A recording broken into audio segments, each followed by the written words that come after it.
បាទសូមគោរពនឹងជម្រាបសួរដល់ពុកម៉ែបងប្អូនប្រិយមិត្តអ្នកស្ដាប់ជាទីគោរពនិងជាទីរាប់អាន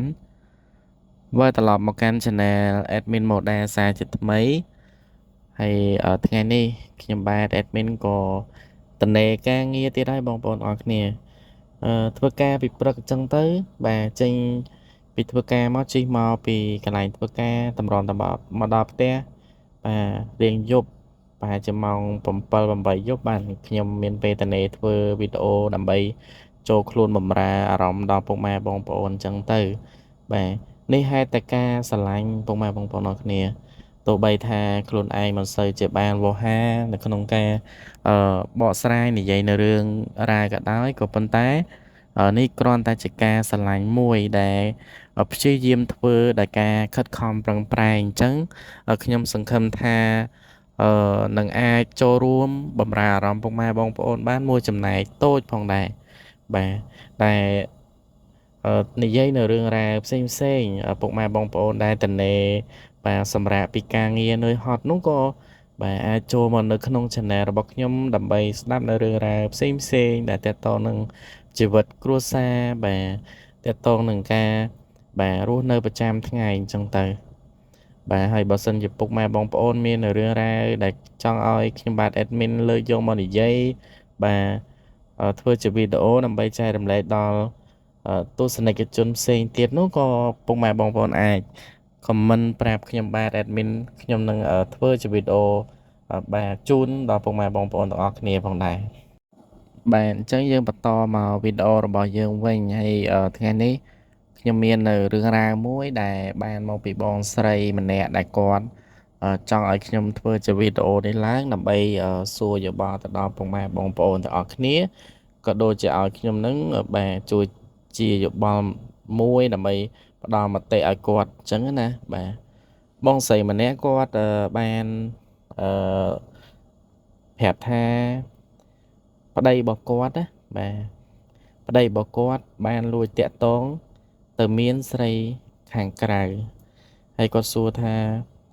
នៅពេលដែលប្តីលួចតាក់ទងស្រីក្រៅបាទមិនសូវយកចិត្តទុកដាក់នឹងស្រឡាញ់គាត់ជាប្រពន្ធដើមនេះបាទតើគាត់គួរតែបន្តរស់នៅជាមួយនឹងប្តីរបស់គាត់ទៀតអត់បាទអញ្ចឹងគាត់ចង់សួរមតិពុកម៉ែបងប្អូនទាំងអស់គ្នាក៏ដូចជាចង់ឲ្យខ្ញុំបាទ admin បាទផ្ដល់ជាមតិមួយរួមបាទដើម្បីធ្វើជាវីដេអូមកដើម្បីធ្វើឲ្យពុកម៉ែបងប្អូនបានស្ដាប់ទៅបាទបើសិនជាមានចំណុចណាដែលថាត្រឹមត្រូវបងប្អូនក៏ផ្ដល់មតិមកហើយបើសិនជាមិនត្រឹមត្រូវទេបាទពុកម៉ែបងប្អូនក៏អាចជាបាទបញ្ចេញមតិកែលម្អសម្រាប់ខ្ញុំបាទ admin ផងដែរបាទអញ្ចឹងមុននឹងផ្ដល់មតិខ្ញុំសូមលើកនៅសាច់រឿងបងស្រីគាត់បាននិយាយមកប្រាប់ខ្ញុំថាគាត់បានរៀបការជាមួយនឹងប្តីរបស់គាត់ហ្នឹងអស់រយៈពេលប្រហែលជា8ទៅ9ឆ្នាំហើយពុកម៉ែបងប្អូនទាំងអស់គ្នាហើយក៏បានបន្សល់ទុកនៅកូនចំនួន2នាក់បាទកូនរបស់គាត់ហ្នឹងបាទមានកូនស្រីមួយនិងកូនប្រុសមួយដែលកូនស្រីហ្នឹងជាកូនបងណាបាទអាយុប្រហែលជាបាទ4ទៅ5ឆ្នាំហើយកូនប្អូនអាតូចហ្នឹងគឺទើបតែបាទបានប្រហែលជាមួយខួបជាងតែប៉ុណ្្នឹងឯងបាទអញ្ចឹងកូនគាត់អាតូចហ្នឹងទើបតែបានមួយខួបជាងទេបាទនៅតូចដែរគាត់ថាបន្ទាប់ពីគាត់បានឆ្លងទន្លេបាទបានកើតនៅអូនតូចក្រោយនឹងមកប្តីរបស់គាត់ចាប់ផ្ដើមប្រែចរិតប្រែអាកប្បកិរិយានិយាយទៅរាល់ទង្វើគឺលែងសូវខ្វល់ដល់គាត់ជាប្រពន្ធបាទគាត់ថានៅពេលដែលស្គាល់គ្នាដំបូងបាទរៀបការហើយដំបូងប្តីរបស់គាត់ចរិតមិនមែនបែបហ្នឹងទេបាទស្រឡាញ់នឹងមើលថែបារម្ភគ្រប់យ៉ាងទាំងអស់បាយទឹកយប់ប្រលប់អីគឺបារម្ភបាទស្រឡាញ់ប្រពន្ធចឹងតែក្រោយតែពេលបានកូនប្រុសអាតូចមួយដែលមួយខួបជាងនឹងមកប្តីរបស់គាត់គឺបាទចេញពីផ្ទះបាត់បាទចុងការគាត់តាក់ទងតាមលេខទូរស័ព្ទអីចឹងទៅចុចបិទហើយប្តីរបស់គាត់ក៏មិនដែលសូវខ្វល់ខ្វាយចំពោះគាត់ដែរមួយរយៈក្រោយនឹងមកគាត់ចាប់ផ្ដើមប្លែកនិយាយទៅ លែងខ្វល់ខ្វាយពីប្រពន្ធកូនតែម្ដងហើយប្តីគាត់ចូលចិត្តធ្វើអីប្លែកបាទទូរស័ព្ទអីពេលដែលឮសលេងឆាតអីគាត់ចង់មើលចង់អីគឺប្តីរបស់គាត់តែងតែលើកបាទយកទូរស័ព្ទទៅលាក់ទៅអីទាញឲ្យផុតពីមុខគាត់ចឹងទៅហើយទូរស័ព្ទបាទគឺมันបាទมันឲ្យរួចពីដៃរបស់គាត់ទេបានន័យថាគាត់ទៅណាគាត់ទៅបន្ទប់ទឹកឬក៏គាត់ញ៉ាំបាយឬក៏គេងអីទេទូរស័ព្ទត្រូវតែនៅក្បែរខ្លួនប្តីរបស់គាត់គឺអត់ឲ្យអ្នកណាប៉ះទេហើយព្រមទាំងគាត់ជាប្រពន្ធផងដែរហើយលុះត្រាតាថ្ងៃមួយគាត់សង្ស័យបាទព្រោះអីប្តីប្រពន្ធនៅពេលដែលប្លែកដាក់គ្នាបែបហ្នឹងប្រពន្ធក៏គាត់ចាប់ផ្ដើមឆ្ងល់ប្តីដែរហើយគាត់សង្ស័យថាប្តីគាត់នឹងមានស្អីដែរបាទព្រោះអីទុកគាត់ចោលនៅផ្ទះបាទជាមួយនឹងកូនគឺអត់គិតខ្វល់ខ្វាយទេទៅចេញពីផ្ទះទៅបាត់ចឹងទៅលុះថ្ងៃមួយគាត់ក៏បានឃើញឆាតរបស់ប្តីគាត់ជាមួយនឹងម្នាក់ស្រីផ្សេងខាងក្រៅណាបាទគឺនិយាយនៅក្នុងឆាតហ្នឹងផ្អែមល្ហែមមែនតែនបាទហៅអូនបងអីចឹងទៅអូនញ៉ាំបាយអីហើយនៅចឹងណាបាទគឺនៅក្នុងឆាតហ្នឹងនិយាយបែបលក្ខណៈថាប្តីរបស់គាត់គឺផិតក្បត់ជាមួយនឹងស្រីខាងក្រៅអញ្ចឹងដឹងហើយការ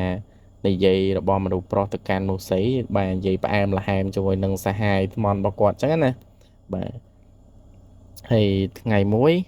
បាទគាត់ឃើញឆាតហ្នឹងគាត់ជាប្រពន្ធហ្នឹងឃើញឆាតប្តីរបស់គាត់ហ្នឹងណាត់គ្នាទៅជួបនៅបាទផ្ទះសំណាក់អីចឹងណាអញ្ចឹងប្រពន្ធគាត់អត់មាត់ទេតែប្រពន្ធគាត់គឺតាមដានគឺគាត់ចាំតាមដានឲ្យចាប់ឲ្យបានអញ្ចឹងណាបាទអញ្ចឹងនៅពេលដែលប្តីរបស់គាត់ហ្នឹងណាត់គ្នាទៅជួបមួយសាហាយគាត់ទៅជួបគ្នានៅក្នុងផ្ទះសំណាក់អញ្ចឹងទៅបាទរៀបតែនឹងធ្វើអីបាទរួមមេត្រីអីចឹងទៅបាទនៅក្នុងផ្ទះសំណាក់ហ្នឹងអញ្ចឹងណាគាត់ក៏ទៅតាមតន់អញ្ចឹងទៅគាត់ជាមនុស្សស្រីនេះហើយគាត់ជាមនុស្សទុនខ្សោយហើយគាត់បាទជាប់កូនជាប់អីទៀតគាត់មិនទាន់ហ៊ានស្រែកឡូឡាអីទេគាត់ក៏ហៅប្តីរបស់គាត់មកនិយាយគ្នាមិនបានបើឯងធ្វើចឹងបើឯងមានខ្ញុំជាប្រពន្ធមានកូនមានអីហើយមិនបានបងឯងមកលួចលាក់មានសាហាយស្មន់ខាងក្រៅទៀតប្តីរបស់គាត់ឆ្លើយថាម៉េចទេបងប្អូនអរគ្នាគាត់ថាអត់មើលខ្លួនឯងទេទៅជាយ៉ាងណាហើយបោះឲ្យកពើស៊ីក៏កពើមិនស៊ីផងបាទប្តីគាត់ថាគាត់មិនមែនចាំតែស៊ីស្លមកជូរឡទេគេត្រូវបដូររសជាតិអញ្ចឹងហើយបាទអញ្ចឹងពាក្យហ្នឹងគាត់និយាយមកលក្ខណៈថាចំពោះប្តីគាត់វាជាការមួយនិយាយអត់ផុតពីមាត់តែមិនសូវឈឺសម្រាប់គាត់ណាប៉ុន្តែវាជាអត្តពលហ្នឹងបាទបំផ្លាញទឹកចិត្តប្រពន្ធខ្លាំងមែនតើបាទសម្រាប់បងស្រីគាត់ទទួលបានពាក្យទាំងអស់ហ្នឹងគឺគាត់ឈឺចាប់ខ្លាំងមែនតើហើយគាត់ក៏បានត្រឹមតាយំអោបកូនអីមកત્યાંវិញចឹងទៅអញ្ចឹងគាត់ក៏លើករឿងរ៉ាវទាំងអស់ហ្នឹងបាទមកសួរខ្ញុំបាទសួរដល់ពុកម៉ែបងប្អូនប្រិយមិត្តទាំងអស់គ្នាតើប្តីបែបហ្នឹងគួរបន្តរស់នៅជាមួយនឹងគ្នាទៀតអត់បើតាមកំណត់ខ្ញុំបងប្អូនអរគ្នាអានេះមិនមែនជាការបំបែកអីទេគ្រាន់តែជាការលើកមតិយោបល់ទីមួយយើងគួរតែបន្តហើយនឹងមិនបន្តយើងមើលទៅភាពជាក់ស្ដែងដែរដំបូងឡើយគឺយើងត្រូវសួរគាត់បាទហើយនឹងយើងមើលទៅលើប្តីរបស់បងខ្លួនឯងផ្ទាល់តើគាត់នឹងកែឬអត់បាទគាត់នឹងកែឲ្យមកស្រឡាញ់ប្តីស្រឡាញ់ប្រពន្ធកូនវិញដូចដើមអត់បាទឬក៏គាត់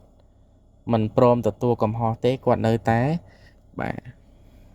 ទរក្សាទំនាក់ទំនងជាមួយនឹងស្រីខាងក្រៅទៀតអញ្ចឹងបងអាចគិតខ្លួនឯងបានបើសិនជាប្តីបងនៅតែបន្តការតាក់ទងជាមួយនឹងស្រីខាងក្រៅតើបងទទួលនឹងការឈឺចាប់នឹងបានរហូតដែរឬអត់ អាហ្នឹងបងគិតមើលត្រង់ចំណុចហ្នឹងតែបាទបន្ទាប់ពីបងបាទជួបរឿងរ៉ាវបែបហ្នឹងហើយបងបាទប្តីរបស់បងហ្នឹងគាត់ព្រមទទួលកំហុសបាទគាត់ព្រមកែ